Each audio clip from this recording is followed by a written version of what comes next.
In the gray morning hours of August 12, 1937, somewhere in the vast expanse of the Atlantic Ocean, the battleship USS Utah carved through restless waters with the confidence of a service that had ruled America's maritime defense for generations. The ship's crew moved with practiced efficiency across her decks, secure in the knowledge that they were invisible, that the fog rolling across the dark swells would protect them as surely as armor plating, that the young upstarts of the Army Air Corps would search in vain and return to their landlocked bases empty-handed and embarrassed. The Navy had chosen their position with cunning, far beyond the range any bomber could reasonably operate, hidden in weather that would ground lesser pilots, protected by the sheer impossibility of finding a single vessel in the trackless immensity of the sea. But the Navy had underestimated the determination of a 30-year-old navigator named Curtis LeMay. The tensions that brought these men to this moment had been building for years, festering in the corridors of the War Department and in the officers' clubs where Navy men sneered at the very notion that airplanes, fragile contraptions of canvas and aluminum, could threaten the supremacy of battleships and carriers. The United States military of the 1930s was not a unified force but a collection of rival fiefdoms, each jealously guarding its prerogatives, its budgets, its vision of future warfare. The Navy saw itself as America's first and final line of defense, the service that had protected the nation's shores since the earliest days of the Republic. The Army Air Corps, by contrast, was the brash newcomer, the untested theory, a collection of dreamers and daredevils who believed that the airplane would revolutionize warfare in ways the admirals could not or would not comprehend. At the heart of this rivalry lay a fundamental question that would shape the course of American military power for generations. Could aircraft operating from land bases defend the nation's coastline and project power across vast oceanic distances? Or would the country forever depend on the Navy's floating fortresses to guard its interests? The answer to this question would determine not just budgets and organizational charts but the very nature of American strategy in the wars that everyone sensed were coming. Curtis LeMay understood the stakes with crystalline clarity. Born in Columbus, Ohio, to a working-class family that knew hardship and instability, he had clawed his way up through sheer intellect and relentless determination. Where other pilots relied on instinct and bravado, LeMay brought the precision of an engineer and the patience of a craftsman. He was not a natural flyer in the romantic sense. He did not love aviation for its own sake, did not wax poetic about the beauty of flight. Instead, he saw the bomber as a tool, a weapon system that could be perfected through methodical study and ruthless attention to detail. Navigation, in particular, fascinated him. In an era when most pilots navigated by following railroad tracks and rivers, when getting lost was a routine hazard of military aviation, LeMay was developing techniques that would allow bombers to find targets hundreds of miles away with unprecedented accuracy. The Boeing B-17, the aircraft that would carry LeMay to his rendezvous with the USS Utah, represented the cutting edge of American aviation technology. With 4 engines, a cruising speed of over 200 miles per hour, and a range that extended far beyond anything previously attempted, the Flying Fortress embodied the Air Corps' vision of the future. Yet in 1937, only a handful existed, and their capabilities remained largely theoretical. The Navy dismissed them as expensive experiments, pointing out that no bomber had ever successfully located a ship at sea under realistic conditions. The ocean, the admirals argued, was simply too vast, the weather too unpredictable, the navigational challenges too severe. A ship could alter course, disappear into squalls, become a needle in a haystack of gray water and gray sky. Joint Air Exercise No. 4 was designed to settle the argument. The Navy would take the Utah far out into the Atlantic, beyond the nominal range of the bombers, and the Air Corps would attempt to find her.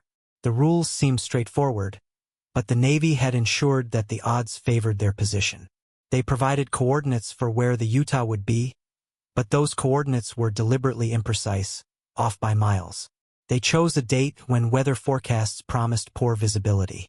They insisted on using water-filled practice bombs supplied by the Navy itself, eliminating any possibility that the Air Corps might cheat with their own equipment. Every detail of the exercise had been calibrated to demonstrate the futility of long-range aerial reconnaissance and attack. LeMay, flying as navigator in the lead B-17, spent the days before the exercise in obsessive preparation. He studied weather patterns, ocean currents, the typical speeds of vessels like the Utah. He calculated and recalculated, filling notebooks with figures, considering every variable that might affect the mission. His fellow crew members watched this intensity with a mixture of admiration and bewilderment. LeMay barely spoke during these preparations, his jaw set, his eyes fixed on charts and instruments. He understood that this was more than a training exercise. It was a referendum on the future of air power, on the legitimacy of everything he and his fellow Air Corps officers believed. When the B-17s and B-18 bombers lifted off on the morning of August 12th, visibility was abysmal.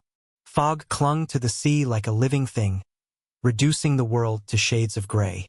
The provided coordinates led them to empty ocean. Lesser navigators would have circled, burned fuel, and returned with excuses. LeMay did something different. He had anticipated the Navy's deception, had built into his calculations the assumption that the given position would be wrong. Using dead reckoning, celestial navigation when the clouds briefly parted, and an almost intuitive understanding of how a ship's captain would think, he adjusted course, leading the small formation on a heading that contradicted the official information they had been given. The minutes stretched into an hour. Fuel gauges dropped. Some of the pilots exchanged glances, wondering if LeMay had led them on a wild goose chase into the Atlantic, if they would have to turn back with nothing to show but wasted time and resources. The Navy would laugh, would use this failure as evidence that bombers had no place in coastal defense. The admirals would win, and the Air Corps would be relegated to supporting roles, to short-range reconnaissance, to missions that kept them safely subordinate to naval authority. Then, in the final minutes before they would have been forced to abort, a shape emerged from the fog. The USS Utah, exactly where LeMay had predicted she would be, steaming confidently through waters she believed were her sanctuary. What happened next became the stuff of legend. The bombers dove through the murk, dropping to 400 feet above the waves, low enough that the spray from the propeller's downdraft kicked up visible wakes on the surface. They released their water bombs with devastating accuracy, scoring direct hits that, in actual combat, would have sent the Utah to the bottom. The sailors on deck stared upward in shock, their confidence shattered by the impossible appearance of land-based aircraft in the middle of the ocean. The exercise observers confirmed the hits. The Air Corps had done what the Navy insisted could not be done. The Navy's response was immediate and telling. Furious officers demanded a rematch, insisting that the first interception had been a fluke, perhaps aided by chance or some breach of protocol. LeMay and his crews, triumphant but exhausted, agreed to fly again the next day. This time, the Navy was even more careful, positioning the Utah differently, taking additional precautions. This time, they were certain the bombers would fail. LeMay found them again. This time, flying at 18,000 feet, the B-17s located the Utah with such precision that they were able to conduct high-altitude bombing runs that, once more, would have destroyed the ship had the bombs been real. The Navy's humiliation was complete. No official report of the exercise was released to the public. The admirals, unwilling to acknowledge what had occurred, suppressed the story, burying it in classified files where it could not undermine their arguments before Congress and the President. But word spread through the military regardless. Among Air Corps officers, Curtis LeMay's name became synonymous with precision and determination. He had proven that navigation was not guesswork but science, that bombers could operate at ranges and in conditions previously thought impossible. The implications were staggering. If aircraft could find and attack ships hundreds of miles at sea, what else could they do? What targets, previously secure behind vast distances, might now be vulnerable?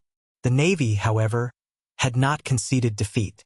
The admirals understood that their budgets, their prestige, and their vision of American defense depended on maintaining the perception that only naval power could protect the nation's interests across oceanic distances. They began planning a larger, more elaborate exercise that would demonstrate the limits of air power once and for all, that would show that LeMay's success had been anomalous, that the natural order, with the Navy Supreme and the Air Corps subordinate, remained intact. The opportunity came in May of 1938, during what were billed as the most extensive and expensive military war games in American peacetime history. Hundreds of aircraft, dozens of ships, thousands of personnel would participate in exercises designed to simulate the defense of the American coast against a hypothetical enemy fleet. The centerpiece of the Air Corps' participation would be an attempt to intercept the Italian ocean liner Rex, which would be steaming toward New York Harbor carrying passengers who had paid good money for transatlantic passage and had no idea they were about to become props in a military drama. The Navy's plan was elegant in its cruelty. They would not provide the Air Corps with the Rex's position. The liner would be somewhere in the Atlantic, on a course toward New York, but the bombers would have to find her without naval assistance, without the tracking information that ships routinely shared through radio communications. The exercise was scheduled for a day when weather forecasts predicted storms, high winds, and turbulence that would test even experienced crews. The implicit message was clear. In actual combat, the Navy would not help the Air Corps locate enemy vessels, and the Air Corps, for all their theoretical capabilities, would prove unable to operate independently. Curtis LeMay, now even more convinced of the strategic importance of long-range aviation, accepted the challenge with the same methodical intensity that had characterized his earlier triumph. He spent weeks studying the Rex's typical schedules, her speed, the routes she favored. He analyzed weather patterns for the North Atlantic in May, considering how storms would affect both the liner's course and the bomber's ability to search effectively. He developed a search plan that accounted for uncertainties, that built in flexibility while maintaining the mathematical rigor that was his trademark. On the morning of the interception, conditions were worse than predicted. Towering thunderheads rose like mountain ranges across the flight path, their dark masses crackling with lightning, their interiors churning with turbulence that could tear an aircraft apart. Rain lashed the bomber's windscreen, reducing visibility to near zero. Ice formed on the wings, adding dangerous weight and disrupting the carefully calculated aerodynamics that kept the heavy aircraft aloft. Some crew members, fighting nausea and fear, wondered if LeMay would abort, if even his determination had limits. LeMay, seated at his navigation table in the nose of the B-17, never considered turning back. His calculations had brought him to this moment, to this specific piece of ocean at this specific time. The Rex was out here somewhere, and he would find her. He adjusted for wind drift, for the storm's effects on the liner's speed, for every variable his training and experience suggested might matter. His crew watched him work, drawing confidence from his unshakable certainty. If LeMay believed they would find the Rex, then they would find her. The turbulence was savage, throwing men against bulkheads, scattering equipment, testing the structural integrity of aircraft that, for all their modernity, were still constructed from aluminum skins stretched over frameworks that flexed and groaned under stress. Some of the other bombers in the formation, less committed or less confident in their navigation, peeled away, returning to base with reports that the search was impossible, that no one could find anything in such conditions. LeMay pressed on. His calculations told him the Rex should appear within a specific window of time, within a specific area of ocean. As the minutes ticked toward his predicted interception time, he directed the pilot to descend below the worst of the clouds, to an altitude where visibility, though still poor, might allow them to spot a ship. The ocean appeared below them, gray and angry, whitecaps visible even from thousands of feet above. The horizon was a blur, the boundary between sea and sky almost impossible to discern. Then, at almost exactly the moment LeMay had predicted, within 2 minutes of his calculated time, the Rex appeared. She was a magnificent vessel, her white superstructure brilliant even against the gray of the storm, her passengers likely unaware of the drama unfolding above them.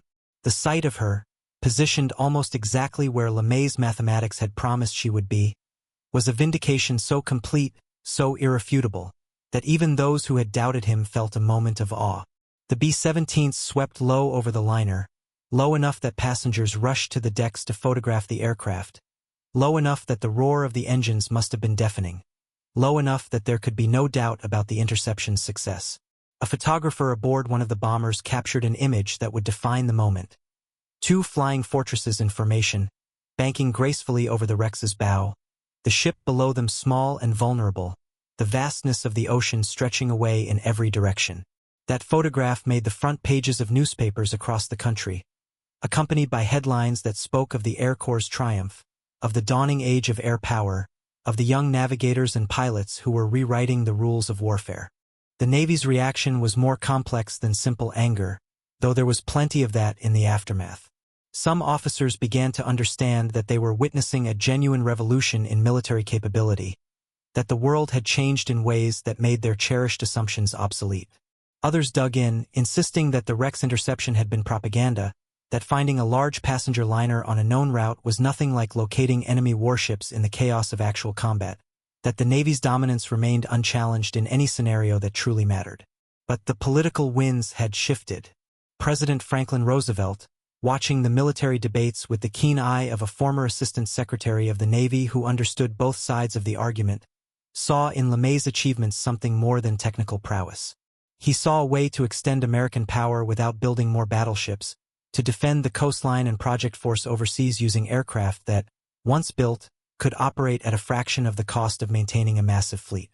In the late 1930s, with war clouds gathering over Europe and Asia, with the specter of fascism threatening the fragile peace, Roosevelt understood that America would need military capabilities that matched the scale of the emerging threats. The president's response was dramatic and decisive. He demanded that the military develop plans for an air force of 20,000 aircraft, a number so vast it shocked both supporters and critics. At the heart of this vision was the B-17 Flying Fortress, the aircraft that Curtis LeMay had proven could navigate across oceans, find targets through storms and fog, deliver strikes with unprecedented accuracy. The Navy's arguments about the limitations of air power, once compelling to policymakers, now seemed like the complaints of men unable to adapt to changing realities. Curtis LeMay's personal transformation paralleled the broader changes sweeping through American military aviation.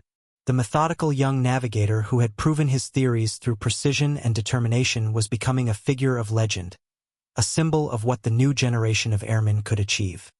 His success had not come from daring or luck but from grinding, unglamorous work, endless calculations, meticulous planning, a refusal to accept that anything was impossible simply because it had not been done before. He represented a new kind of military officer, one who approached warfare as an engineering problem to be solved through analysis and innovation rather than tradition and courage alone. Yet there was something harder forming in LeMay as well, something that would define his later career in ways both admirable and troubling. He was learning that proving something was possible was not enough, that institutions resisted change, that success had to be repeated and defended, that enemies were not always foreign powers but sometimes fellow officers wedded to obsolete doctrines.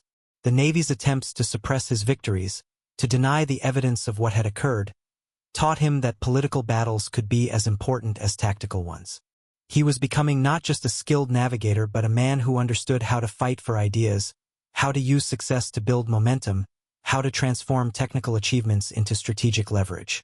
The rivalries unleashed by these exercises did not end with Roosevelt's decision to expand the Air Corps. If anything, they intensified. The Navy, facing budget battles and questions about its future role, became more defensive, more determined to protect its traditional mission of coastal defense. Some admirals argued that the Air Corps should be subordinated to naval command when operating over water, that bombers should serve as scouts for the fleet rather than independent strike forces. Others proposed that carriers, not land-based aircraft, represented the true future of naval aviation, that the solution was to integrate air power into the Navy rather than allowing a rival service to claim jurisdiction over maritime operations. These debates were not abstract or theoretical. They were fought in congressional hearing rooms, in the War Department's offices, in the White House itself. Officers testified, often in classified sessions, about the implications of long-range aviation for national defense. Some spoke of bombers that could strike enemy homelands, that could carry the war to adversaries without risking invasion fleets or exposing ground troops to prolonged combat.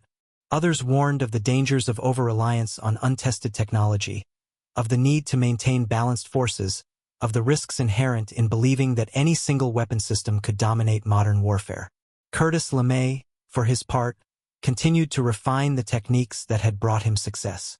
He developed standardized navigation procedures that could be taught to other crews, transforming what had been personal expertise into systematic doctrine. He worked on bombing methods that would allow aircraft flying at high altitude to hit targets with acceptable accuracy, understanding that the ability to strike from 20,000 feet or higher would protect bombers from anti-aircraft fire and enemy fighters.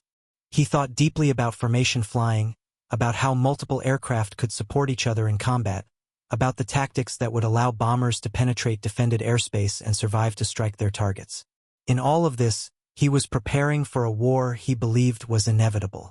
The signs were everywhere by 1938 and 1939. Germany had remilitarized the Rhineland, had absorbed Austria, had dismembered Czechoslovakia. Japan was waging a brutal campaign in China, demonstrating a willingness to use military force to achieve expansionist goals. Italy had conquered Ethiopia and was flexing its muscles in the Mediterranean. The peace established after the First World War, always fragile, was collapsing.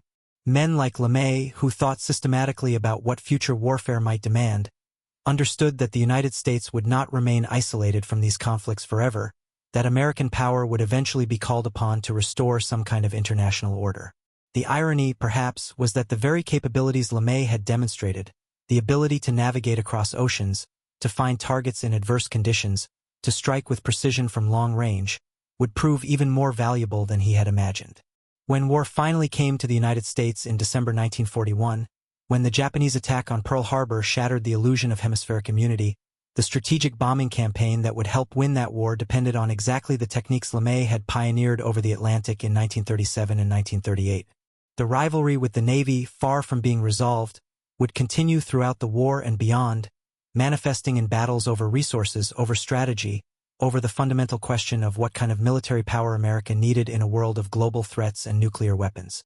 The missions against the USS Utah and the wrecks represented more than tactical victories or inter-service point scoring.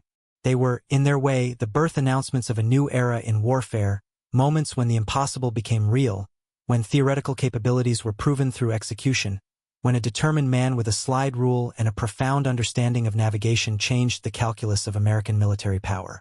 The photograph of the B-17 sweeping over the wrecks, published in newspapers across the country, became an icon of American technological prowess, a reassurance to a public growing anxious about international threats that the United States possessed weapons and warriors capable of meeting any challenge. For Curtis LeMay personally, these missions were the foundation of a career that would make him one of the most influential and controversial military figures of the 20th century. The precision that found the Utah, the determination that located the wrecks through storms that scattered other crews, the relentless focus on results rather than excuses, these qualities would define his leadership of strategic bombing campaigns in both World War II and the Cold War. They would make him feared by enemies, respected by many subordinates, and criticized by those who believed his approach to warfare was too ruthless, too focused on destruction, too willing to accept civilian casualties in pursuit of military objectives. But that was all in the future. In the spring of 1938, after the wreck's interception, LeMay was simply a young officer who had proven that what everyone insisted was impossible could, with sufficient planning and determination, be achieved. He had taken the tools of modern aviation, the bomber, the radio, the navigation instruments that were becoming ever more sophisticated, and demonstrated their potential in ways that forced even skeptics to reconsider their assumptions. He had shown that the ocean, vast as it was, could no longer protect ships from land-based aircraft, that the boundaries that had defined warfare for centuries were dissolving, that a new age of conflict demanded new thinking about defense and offense alike. As the B-17s returned to base after the wreck's mission, as the crews climbed down from their aircraft with the satisfaction of men who had accomplished something significant, Curtis LeMay was already thinking ahead. He knew that finding two ships, however dramatically, was just the beginning. The real work lay in transforming these demonstrations into operational capability, in building a force that could execute such missions routinely rather than as exceptional achievements, in preparing for the day when the stakes would be measured not in water bombs and exercise scores but in actual combat, in lives and nations and the outcome of a conflict that would determine the shape of the world for generations to come. The rivalry between the Navy and the Air Corps, born in peacetime exercises and bureaucratic battles, would eventually become the rivalry between the Navy and an independent Air Force, established in 1947 as a service co-equal with the Army and Navy. The strategic bombing doctrine that LeMay and others developed would shape American military strategy through the Second World War, the Cold War, and beyond. The B-17, the aircraft that had proven its capabilities over the Atlantic in 1937 and 1938, would become one of the legendary weapons of World War II, striking targets across Europe and the Pacific, validating the theories that had seemed so controversial just a few years earlier. But the deeper legacy of those missions over the Atlantic was something more subtle and more profound than institutional arrangements or weapons systems. Curtis LeMay had demonstrated that warfare was becoming a domain where technical expertise and methodical planning could overcome seemingly insurmountable obstacles, where mathematics and navigation could find targets that should have been invisible, where determination and precision could defeat traditional assumptions about what was possible. In doing so, he had opened a path that other officers would follow, had created a template for how American military power could be projected across vast distances, had proven that the age of air power was not some distant future but the immediate present, demanding recognition and resources and strategic imagination. As the sun set on that day in May 1938, as newspapers prepared headlines about the Air Corps' triumph, as Navy officers fumed and Air Corps officers celebrated, as President Roosevelt contemplated the implications for American defense, Curtis LeMay was already looking forward to the next challenge, the next opportunity to prove what bombers and skilled crews could accomplish. The rivalry with the Navy would continue, sometimes bitter, sometimes productive, always intense. The debates about air power would rage for decades, evolving as technology advanced, as new threats emerged, as the world changed in ways no one in 1938 could fully anticipate.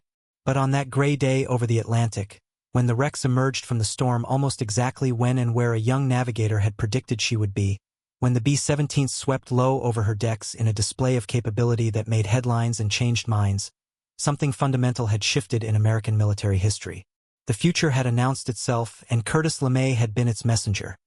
The man who proved that the distance and the storm and the vast ocean were no longer barriers but challenges to be overcome through skill and determination and the relentless application of human ingenuity to the problems of modern warfare.